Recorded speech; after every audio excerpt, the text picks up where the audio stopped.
Good afternoon, I'm Mai Rodriguez. Today on Newsfeed at noon, President Ferdinand Marcos announces the senatorial slate of the administration for the 2025 elections.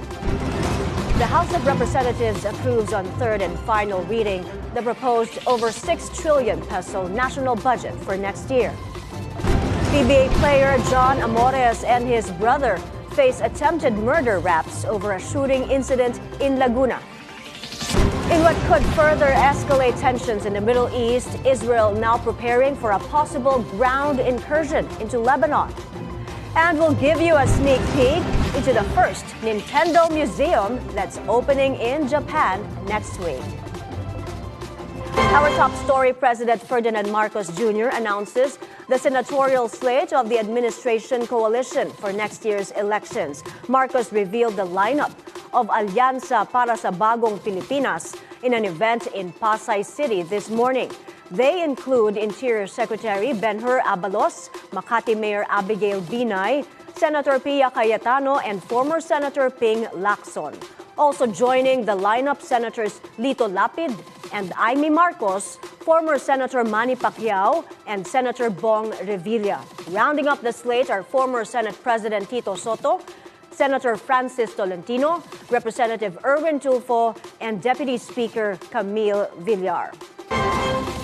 Vice President Sara Duterte defiant as she rejects calls from House lawmakers to resign. Several congressmen have urged the Vice President to quit after she skipped deliberations on her office's budget proposal. But she insists she will only answer to the public.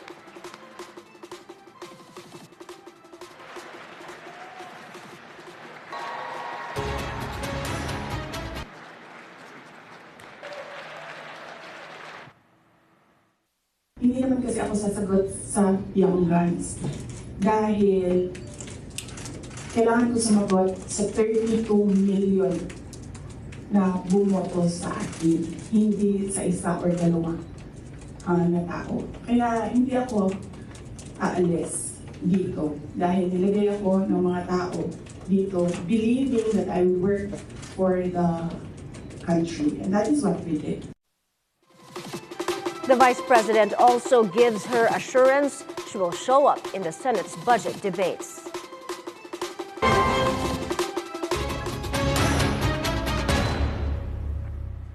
As Vice President Sara Duterte refuses to heed calls to resign, the Bayan Muna party list is now drafting an impeachment complaint against her.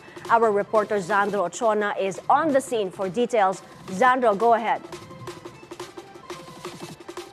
Members of the former members of the House of Representatives said that there are grounds will gain traction and will have enough signatures to transmit an impeachment complaint from the House of Representatives to the Senate if an impeachment complaint will be filed. This is what Bagong Alyansang Makabayan chairperson and former Bayan Muna party list representative Teddy Casino said. Casino also said that the umbrella organization of Bayan Muna is already drafting an impeachment complaint versus Duterte. But Casino sees a November filing as Congress is in recess until November 4. He said that with the ongoing investigations by the House of Representatives is a clear sign that they are just scrapping the surface and more incriminating evidence may soon emerge to implicate the Vice President. Former Bayan Muna party list representative Nery Colmenares said there are serious grounds for impeachment complaint pertaining to the betrayal of public trust and corruption as former DepEd Undersecretary Gloria Mercado bared her allegations against Duterte. Another former Bayan Muna representative Carlos Zarate believes that the brewing impeachment complaint is not payback but to hold Duterte accountable. Mai? Zandro, if an impeachment complaint succeeds, would there be enough congressmen supporting it? Well, Mai, with the current number of the House members, an impeachment complaint would only need at least 600 or 106 signatures or one-third of its 316 members to transmit the complaint to the Senate. And did Bayan Muna party list also announced their plans for the 2025 elections. Yes, Mai, they announced their nominees for Bayan Muna party list, which would want to make a comeback for the coming elections. Their first nominee is Nery Colmenares. Their second nominee, Carlos Zarate, followed by Ferdinand Gaite. Fourth nominee, Eufemia Calyamat. And their fifth nominee, Attorney Cristina Conti. Thank you, Zandro Otrona, reporting to us live from Quezon City. In other news, PBA player John Amores facing attempted murder raps after a shooting incident in Lumban, Laguna. CCTV footage shows Amores allegedly disembarking from a motorcycle driven by his brother on Wednesday. He later fired a weapon at a man, then ran away. The victim, identified as 32-year-old seafarer Lee Cacalda, was not hurt. Police say Amores and Cacalda earlier had a heated argument while playing basketball. Amores and his brother surrendered to police Thursday morning. The former Jose Rizal University player was previously banned by the NCAA after punching 4 De La Salle players during a game in 2022.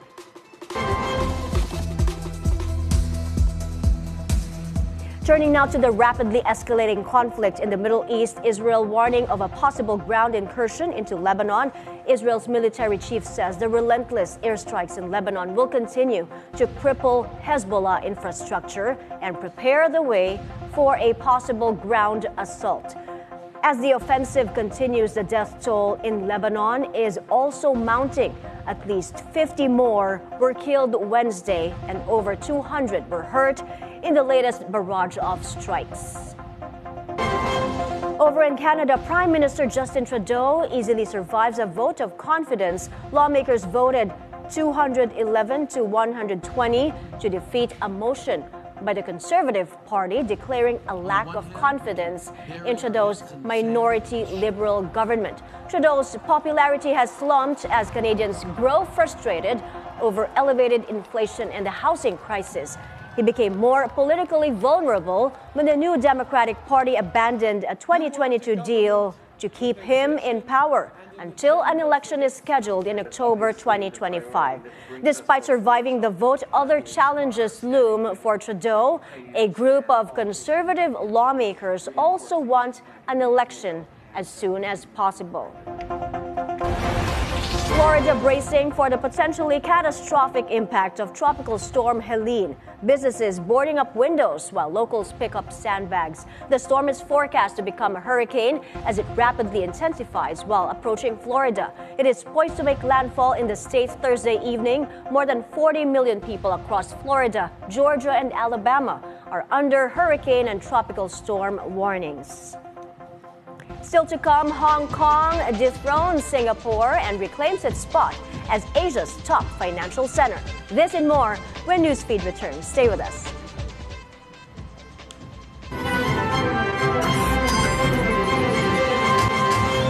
Weekdays on BNC, the Bilyonaryo News Channel.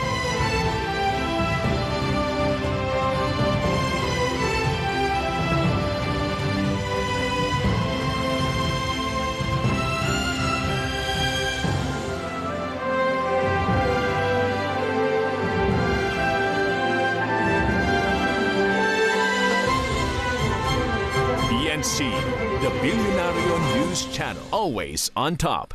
This is the scorecard where you score the latest news and in-depth views. I'm Anton Rojas, and this is tonight's roundup. On the scorecard tonight, feel like you're somebody who has that desire. Tell us about your experience. Get ready for a thrilling clash, thrilling hostilities, and keep your eyes on the prize. Sports is our business, and business is our sport. This has been the scorecard. 10 p.m. on BNC, the Bilyonaryo News Channel.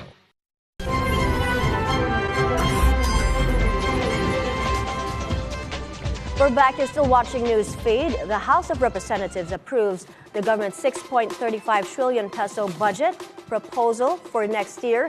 The General Appropriations Bill hurdled the second and third reading on the same day after President Bongbong Marcos certified the measure as urgent. 285 members voted in favor of the bill, while 3 voted in the negative. There were no abstentions. In his letter to Congress, Marcos urged lawmakers to fast-track the bill's passage to ensure continuity in critical government operations and set aside funds for important initiatives.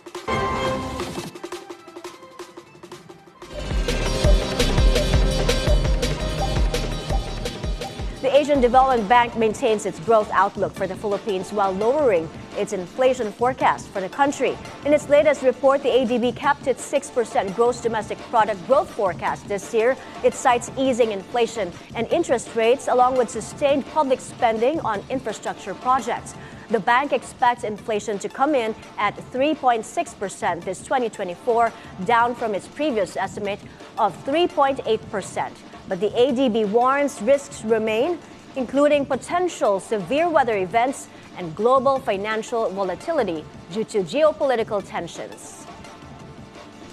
More rate cuts ahead for the Bangko Sentral ng Pilipinas as inflation continues to ease. Central Bank Governor Elida Molona Jr. says the BSP may slash the benchmark rates by 25 basis points at their rate-setting meetings in October and December. This marks Remolona's first rate outlook since the U.S. Federal Reserve launched an easing cycle with a 50 basis point cut last week. It's also more aggressive than his earlier signal of a quarter-point reduction for the remainder of 2024. The United States funds a training program aimed at helping the Philippines secure its position in the global semiconductor landscape. Sujin Kim has the details. The U.S. and the Philippines enter a new partnership that's expected to directly benefit more than 6,000 Filipinos. Through a series of high-level workshops, the two countries are setting the stage for the Philippines to become a critical contributor to the global semiconductor supply chain. The initiative is part of the U.S.-backed International Technology Security and Innovation Fund, or the ITSI Fund. The U.S. Department of State awarded Arizona State University $13.8 million to foster talent development and provide policy recommendations across nations. Through the program, ITSI Senior Coordinator Virginia Kent says, the Philippines is set to become a hub for innovation, attracting new investments and securing its position in the global semiconductor landscape. The program includes free educational courses and certifications through a specialized ASU platform for both students and professionals. Excited na excited ho tayo dito sa programa na to. Kaya tayo excited dito dahil dun sa kahulugan nito para sa ating mga kabataan, sa mga kabataang Pilipino. So kung halimbawa ikaw ay isang high school student, ito sinasabi natin, merong isang kurso na malaking magiging pakinabang mo, tapos pwede ka magkaroon ng career. We've targeted initially in the Philippines around 6,000 students over the next 2 years that we would enjoy completing these programs. Joining the initiative are 5 other countries: Costa Rica, Mexico, Panama, Indonesia, and Vietnam. The U.S. underscores the significant contribution the Philippines has given to the industry.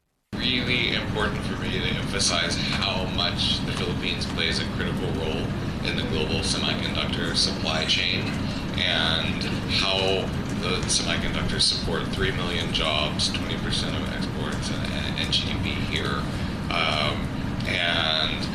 Our reliance on those semiconductors will continue to grow as industries advance and develop. The Philippines belongs to the top 10 exporters of semiconductors. With semiconductors making up 56.9% of the Philippines' total exports, amounting to more than $40 billion, the country's semiconductor manufacturing sector stands out as the second largest contributor to the national economy.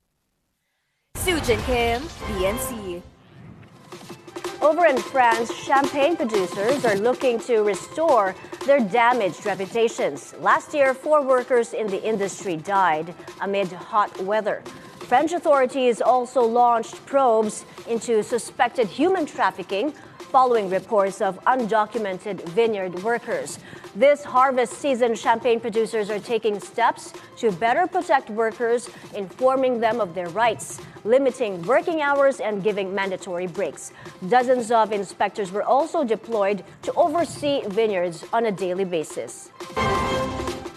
An architect in the UK finds a new use for the humble oyster shell. She is turning them into eco-friendly concrete, helping the construction industry reduce its carbon footprint.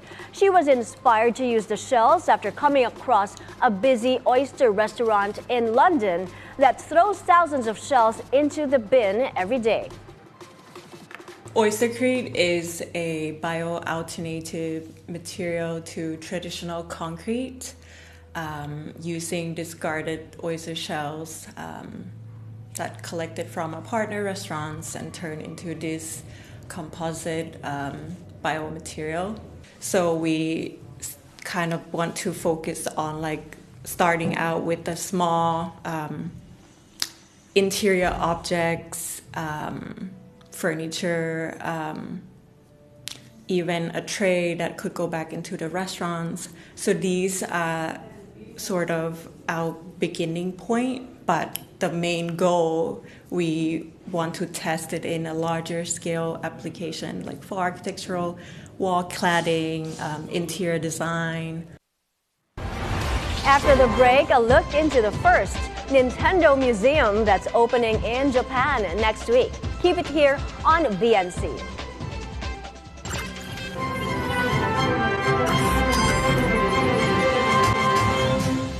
Your newest source of news and information. That's it? Follows you everywhere, every day. Wow. Oh, man. On cable and free TV. Online. He joins us from the Batasang Komersyal. On mobile. Simulan na natin ang agenda. This is BNC, and we are everywhere. It doesn't seem to be a matter of if, it's just a matter of when. And then there's the speed and the intensity that come into play. Who's going to benefit and how do investors position themselves? As an equity analyst, how central are these decisions to your analysis? Get the latest on the economy and the financial markets, down to each basis point. We begin with the Philippine peso further strengthening against the US dollar. Basis Points with Mikey Oreta, weekdays 9:30 a.m. on BNC. Simulan na natin ang agenda. Gumulong na ang plenary debate sa national budget para sa 2025. Mas malamig na aircon at mas malakas na Wi-Fi. Mga pangako ng SMC-led consortium sa operasyon at maintenance ng NAIA. Maghapon pa rin bang malakas ang ulan dyan sa Dagupan? Bandang 2:00 ng hapon, bumuhos na nga ang malakas na ulan na ito'y nagdulot ng pagbaha. Sa bawat issue may anggulo at ang balita may agenda. Good morning, everyone! Let's begin your morning with these people that gives you the hottest information with excitement, positivity, and fun to start your day. Join Paulo Del Rosario and Asis Carrillo and Monique Tuzon. Let's kick things off with some good vibes. It's time to wake up and make this day amazing. For more happy moments only here. It's a beautiful day. 7 a.m. on BNC, the Bilyonaryo News Channel. Welcome back to Newsfeed at noon. Hong Kong reclaims its spot as Asia's top financial center. It ranked third in the latest Global Financial Centers Index, knocking Singapore to fourth place. Topping the list is New York, followed by London.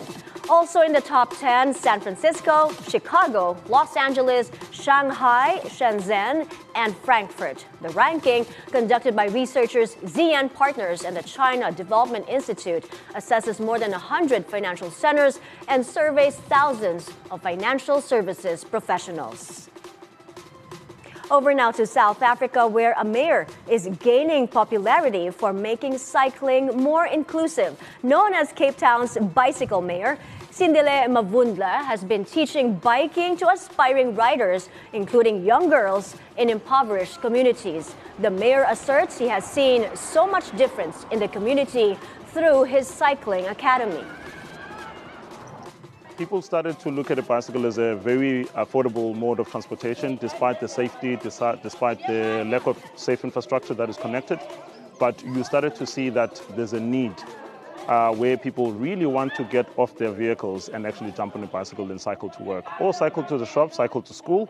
And from there, the project has grown for over 5 years. I think we used to track that on the main road in Woodstock.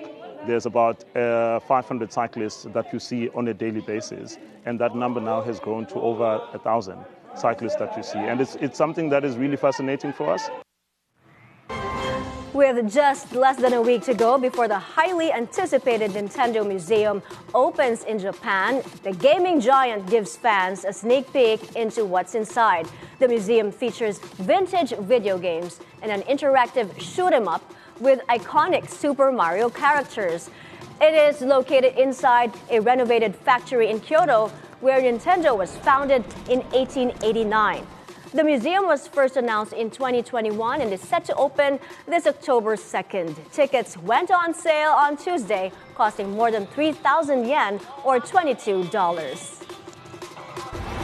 And those are the news this hour. I'm Mai Rodriguez. Keep it here on BNC, the Bilyonaryo News Channel. Good afternoon.